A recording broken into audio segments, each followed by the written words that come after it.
दोस्तों आपको जज का जो कैश कांड है वो आपको याद होगा। दिल्ली हाई कोर्ट के जो जज थे यशवंत वर्मा, उनके जो आवास पर 15 करोड़ रुपए मिलने की बात हुई थी, कथित तौर पर आरोप लगा था।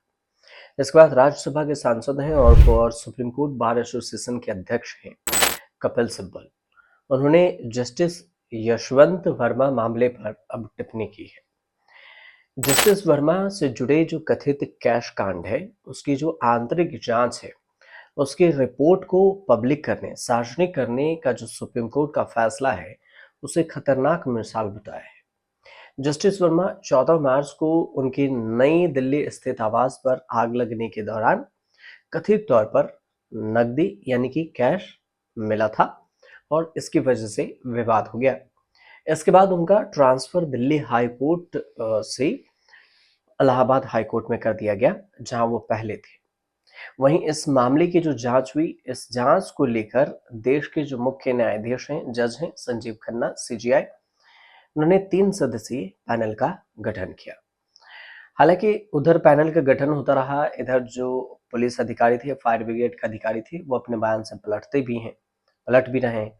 सुप्रीम कोर्ट ने 22 मार्च को पंजाब और हरियाणा हाई कोर्ट के जो मुख्य न्यायाधीश शील नागू, हिमाचल प्रदेश हाई कोर्ट के जो मुख्य न्यायाधीश हैं GS संधावालिया और कर्नाटक हाई कोर्ट के जो चीफ जस्टिस हैं अन्नू शिवरामन की जो सदस्यता वाली 3 सदस्यीय समिति से जांच कराने का ऐलान किया है।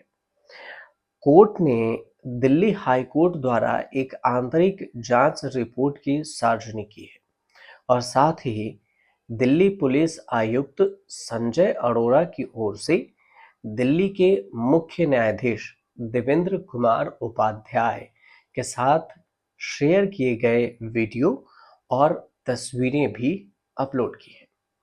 सिब्बल ने इन दस्तावेजों को सार्वजनिक करने के फैसले पर भी रिएक्ट किया है।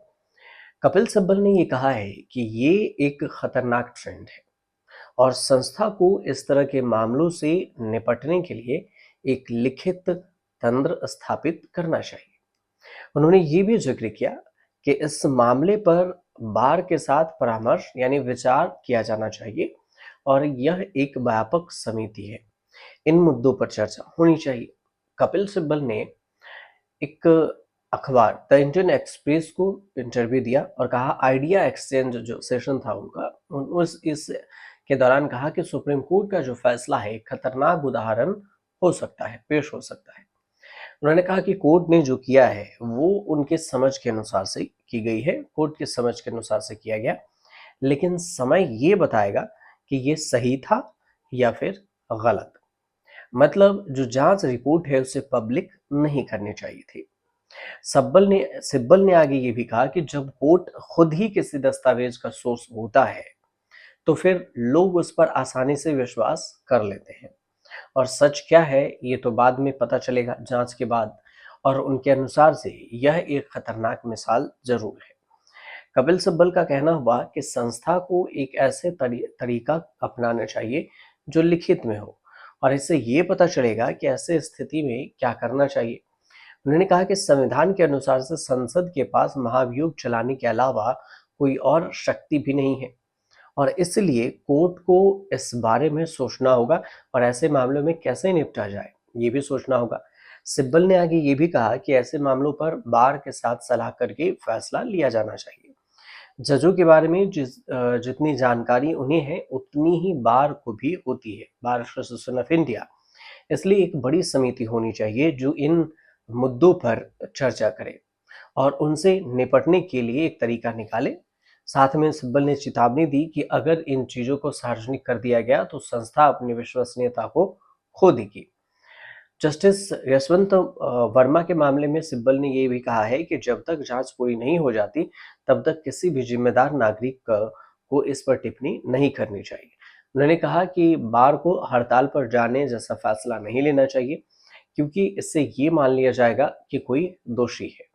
कपिल सिब्बल ने उम्मीद जताई कि देश में यह सिद्धांत बना रहेगा, जब तक किसी व्यक्ति को दोषी नहीं ठहराया जाता तब तक वह निर्दोष है। उन्होंने ये भी याद दिलाया कि इस मामले में अभी तक जांच भी पूरी नहीं हुई है। साथ में सिब्बल ने पश्चिम बंगाल के जो जस्टिस अभिजीत गंगोपाध्याय थे और जस्टिस शेखर यादव का भी उदाहरण दिया और उन्होंने इस मामले का जिक्र करते हुए कहा कि न्यायपालिका ने इन मुद्दों पर संस्थागत रूप से कोई प्रतिक्रिया नहीं दी है, जो कि बहुत चिंताजनक है। और कहा कि अगर संस्था अपनी अंदर की कमियों पर ध्यान नहीं देगा तो फिर राज्यसभा के जो सभापति है या में बैठे हुए वो सत्ता में बैठे कोई भी राजनीतिक पार्टियां एनजेसी को फिर से शुरू करने को कह सकती है। एनजेसी इन आरोपों से कोई भी लेना देना नहीं रखती है और सिब्बल का कहना हुआ कि हम भी इस पर विचार करेंगे। संस्था अपनी कामों पर ध्यान देगी, क्यों नहीं दे रही है ये भी पता करेंगे और इन कमियों से जनता का जो संस्था से भरोसा है ये उठना नहीं चाहिए, ये बहुत गंभीर मामला है। अब इस जो जस्टिस यशवंत वर्मा का जो कैश कांड है, इस मामले में तो कमेटी बनाई गई है। अब कमेटी क्या कुछ जांच को लेकर आगे निकल कर आती है, ये जांच के बाद पता चलेगा।